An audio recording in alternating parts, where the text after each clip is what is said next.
નમસ્કાર, હું છું ભાવિન દેસાઈ અને મારી ચેનલ ભાવિન્સ કિચનમાં તમારું સ્વાગત છે. આજે મારા વાઈફે ગુંદા કેરીનું અથાણું બનાવ્યું, તો મને થયું કે ચાલો હું એની રેસીપીથી શૂટિંગ કરી લઉં. તો ચાલો સ્ટાર્ટ કરીએ. એના માટે 2 કાચી કેરી લીધી છે, એની છાલ ઉતારી લેશું અને એને છીણીની મદદથી બરાબર છીણી લેશું.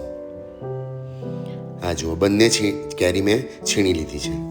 હવે આ છીણને એક બાઉલમાં ટ્રાન્સફર કરીશું. એની અંદર 1 ચમચી જેટલું મીઠું એડ કરીશું અને 1 ચમચી જેટલી હળદર એડ કરી બરાબર મિક્સ કરી એને સાઈડ પર મૂકી દેશું. હવે મેં 500 ગ્રામ જેટલા ગુંદા લીધા છે, એની અંદરનો ઠળિયો મેં કાઢી નાખ્યો છે. હવે જે કેરી સાઈડ પર મૂકી હતી તેને બરાબર હાથની મદદથી એનું પાણી બરાબર કાઢી નાખશું. જો મેં બધી કેરીને નીચવી લીધી છે અને એનું પાણી કાઢી લીધું છે. હવે 500 ગ્રામ ગુંદાની સામે હવે મસાલા લેશું. એના માટે 70 ગ્રામ જેટલા રાઈના કુરિયા લીધા છે અને 50 ગ્રામ જેટલા મેથીના કુરિયા લેશું અને 3 થી 4 ચમચી જેટલી વરિયાળીને મેં અચકચરી વાટીને લીધી છે અને 2 ચમચી જેટલી હિંગ લેશું. વરિયાળીનો ટેસ્ટ આમાં બહુ સરસ આવે છે. હવે એની અંદર ગરમ તેલ એડ કરીશું, 4 થી 5 ચમચી જેટલું હૂંફાળું ગરમ તેલ લેશું. હવે એને સાઈડ પર મૂકી દેશું અને તેલ ઠંડુ થાય પછી બધા મસાલાને બરાબર મિક્સ કરી દેશું. હવે એની અંદર 2 મોટી ચમચી જેટલું લાલ મરચું પાવડર એડ કરીશું.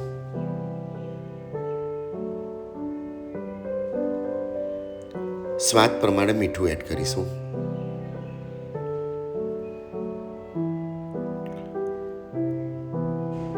અને પાછું બરાબર મિક્સ કરી દઈશું.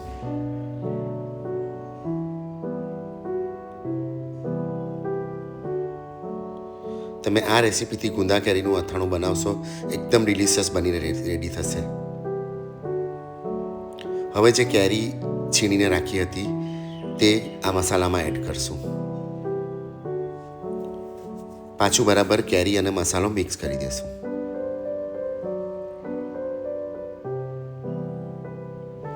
ઉનાળામાં દરેકના ઘરે અથાણા બનતા જ હોય છે, તો આ અથાણું પણ તમે ટ્રાય કરશો, એકદમ ડિલિશિયસ બનીને રેડી થાય છે.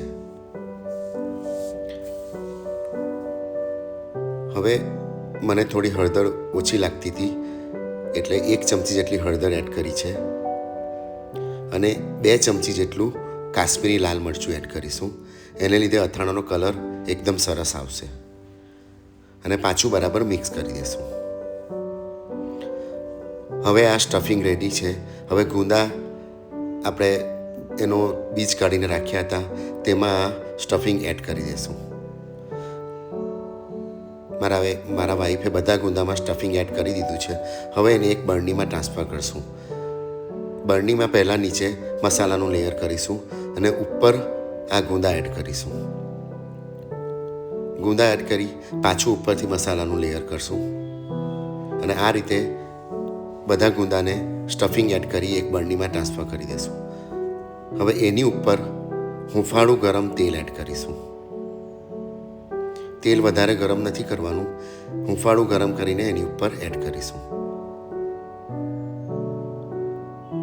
હવે એનું ઢાંકણ બરાબર બંધ કરીને તમે એને 1 થી 2 વર્ષ માટે સ્ટોર કરીને રાખી શકો છો. તો આપણું એકદમ ડિલિશિયસ એવું ગુંદા કેરીનું અથાણું બનીને રેડી છે. તો તમને આ મારા વાઈફની રેસીપી કેવી લાગી મને કોમેન્ટ કરીને જરૂર બતાવશો અને મારી ચેનલ ભાવિન્સ કિચનને સબસ્ક્રાઈબ કરી બેલ આઇકન જરૂરથી પ્રેસ કરશો.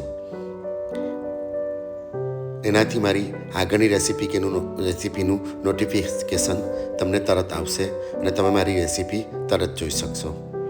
Thank you very much. જય શ્રી કૃષ્ણ, જય સ્વામિનારાયણ.